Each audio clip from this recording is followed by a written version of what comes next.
Aujourd'hui, nous allons parler d'une histoire effrayante sur une silhouette qui hante les lives d'un jeune homme sur TikTok. C'est un témoignage de Camille L. Je m'appelle Camille L, j'ai 27 ans et la passion des récits d'horreur.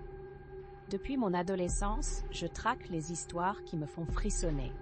Cette passion m'a d'ailleurs conduit à devenir une adepte des réseaux sociaux, en particulier TikTok, où les petites vidéos chroniquent souvent des moments effrayants. Mais tout a changé un soir d'automne, dans ma ville natale de Lille, lorsque je suis tombée sur une série de vidéos intrigantes qui sont devenues rapidement inquiétantes. Tout a commencé lors d'un algorithme pour les vidéos tendances. J'ai vu une pièce obscure, faiblement éclairée par une bougie vacillante. Le créateur de la vidéo, un jeune homme que j'appellerais Alex, avait l'air nerveux. À chaque live, je remarquais une silhouette derrière lui. Pour la première fois, je ressentis un frisson d'angoisse, parce que je n'étais pas la seule à le remarquer. Les commentaires affluaient, posant la même question. Qui est cette silhouette? Je me souviens avoir consulté Instagram où les amis d'Alex partageaient ces vidéos sans se rendre compte de la tension sous-jacente. Au fil des jours, ces lives sont devenus plus fréquents, et ça toujours dans ce même décor macabre. Ça devenait menaçant, presque comme une invitation à prendre part à cette étrange expérience. L'audience était de plus en plus nombreuse, hypnotisée par l'ambiance lugubre. Ce spectacle glauque semblait attirer exactement les gens comme moi, avides de frissons. Un matin, je reçois un message d'une fille nommée Sarah, une autre fan d'horreur, avec un lien vers un live d'Alex diffusé tard l'avant-veille. Je m'installais, impatiente d'être fascinée et terrifiée à la fois. En regardant la vidéo, je réalisais qu'il était de plus en plus difficile de distinguer la silhouette. Les spectateurs dans le chat étaient en émoi. Il y avait même des avertissements dans les commentaires. Certaines personnes affirmaient avoir reconnu quelqu'un dans l'ombre. D'autres poussaient même des théories selon lesquelles Alex avait fait un pacte avec une entité obscure. Je ne pouvais pas m'empêcher de me sentir un peu piégée dans ce récit. Alex avait au départ l'air si sympathique, mais progressivement, son inquiétude grandissante se mêle à une sorte d'obsession. Un jour, je décidai d'envoyer un message à Alex. L'écran était noir, l'interaction précédente avait dit « Souhaite que l'on voit derrière vous ». J'espérais une réponse rationnelle, mais il ne répondit pas. En revanche, un autre abonné, connu sous le pseudonyme Ghost Hound, lui a demandé s'il avait peur, et la réponse d'Alex fut un monosyllabe « Oui ». Une nuit, en me réveillant au milieu d'un rêve angoissant, je reçois une notification. Alex était en direct. Je m'installai rapidement sur mon téléphone. La bougie clignotait au centre de la pièce. L'atmosphère était bien plus tendue qu'auparavant. Cette fois-ci, la silhouette était presque visible, esquissant une forme humaine mais sans caractéristiques reconnues.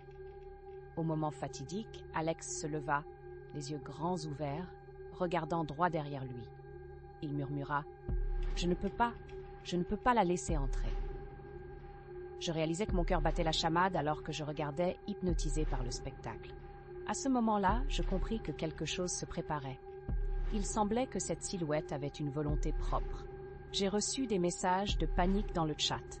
Des gens avaient cessé d'écrire, plus plongés dans l'angoisse que jamais. Puis, sans crier gare, la connexion a été coupée. Les spectateurs sont restés figés, attendant avec impatience, mais aucune nouvelle d'Alex n'était venue depuis. C'était comme s'il avait été absorbé par l'ombre elle-même. J'ai commencé à m'inquiéter réellement, non seulement pour lui, mais aussi pour moi. Chaque fois que je dormais, je pensais à cette pièce sombre, à cette silhouette derrière lui, et j'avais peur d'un reflet, d'une apparition. Plusieurs personnes ont essayé de le contacter, mais un silence terrifiant s'est installé. Prise dans cet enfer, je décidai finalement d'enquêter sur Alex. Ce que je découvris me glaça le sang. Avant qu'il ne commence cette série de vidéos, Alex avait partagé des histoires sur des déménagements qu'il avait faits dans une maison hantée ici à Lille. Les derniers propriétaires avaient tous été victimes de terrifiantes hallucinations, leur santé mentale s'effondrant lentement. Finalement, je compris que l'ombre, qui traînait derrière lui, était peut-être plus qu'une simple silhouette. Elle était peut-être une entité qu'il avait déjà possédée. Je m'inquiétais de plus en plus. Je ne voulais pas continuer à regarder sans rien faire. Quelques jours plus tard, une mystérieuse vidéo a commencé à tourner sur TikTok. C'était un extrait d'un live d'Alex, diffusé de nouveau par un utilisateur à visage flou, décrivant des terribles souffrances. Son visage était déformé par la peur. Il était en larmes. Il a murmuré « Elle ne s'arrêtera jamais. J'ai parié mon âme. Je dois fuir. » Visionnant ces images, une marée d'angoisse me submergea. Malgré sa déformation, j'ai reconnu son voix. Une nuit blanche, pleine d'angoisse, je pris la décision de ne plus participer à ce cercle. J'éteignis mon téléphone, mais cela ne suffira pas à éteindre les angoisses produites par son émission. Cela fait maintenant plusieurs mois depuis ces événements inquiétants. J'ai cessé de regarder TikTok, mais dans la nuit, en me réveillant, j'entends encore une voix chuchoter. « Reste avec moi. » Et j'avoue que j'ai peur de ce que cette silhouette pourrait me faire si je ne m'éloigne pas davantage d'Alex et la bougie vacillante dans cette pièce obscure où il est pris au piège.